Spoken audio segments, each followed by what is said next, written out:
ಬೆಂಗಳೂರಿನ population almost 1.5 ಕೋಟಿಗೆ ತಲುಪ್ತಾ ಇದೆ. ಇಷ್ಟು ದೊಡ್ಡ ಬೆಂಗಳೂರನ್ನ ಬಿಬಿಎಂಪಿ ನಡೆಸ್ತಾ ಇತ್ತು. ಬೆಂಗಳೂರಿನ ಪಾಪ್ಯುಲೇಷನ್ ಜಾಸ್ತಿ ಆದಂತೆಲ್ಲ ಬೆಂಗಳೂರು ಕೂಡ ಬೆಳಿತಾನೆ ಇತ್ತು.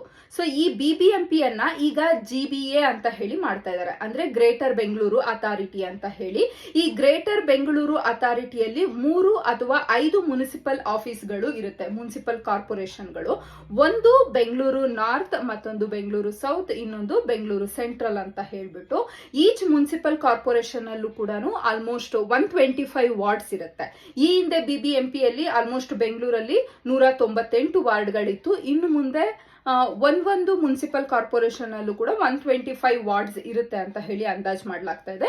ಸೊ ಬೆಂಗಳೂರಿನ ಅಕ್ಕಪಕ್ಕದಲ್ಲಿ ಇರುತ್ತಲ್ವಾ ಅಂತ ಹಳ್ಳಿಗಳನ್ನ ಕೂಡ ಈ ಗ್ರೇಟರ್ ಬೆಂಗಳೂರಿಗೆ ಸೇರಿಸ್ಕೊಳ್ತಾ ಇದ್ದಾರೆ. ಬೆಂಗಳೂರು ನಾರ್ತ್ ಸೈಡ್ಗೆ ಬರುವಂತಹ ಬಾಗ್ಲೂರು, ರಾಜನಕುಂಟೆ, ಹೆಸರುಘಟ್ಟವನ್ನ ಕೂಡ ಬೆಂಗಳೂರಿಗೆ ಸೇರಿಸ್ಕೊಳ್ತಾ ಇದ್ದಾರೆ. ಕಗ್ಲಿಪುರ, ಕುಂಬಲ್ಗೋಡು, ಈ ತರದ ಒಂದಷ್ಟು ಏರಿಯಾಗಳು ಅಥವಾ ಹಳ್ಳಿಗಳನ್ನ ಕೂಡ ಈ ಗ್ರೇಟರ್ ಬೆಂಗಳೂರಿಗೆ ಸೇರಿಸ್ಕೊಳ್ತಾ ಇದ್ದಾರೆ.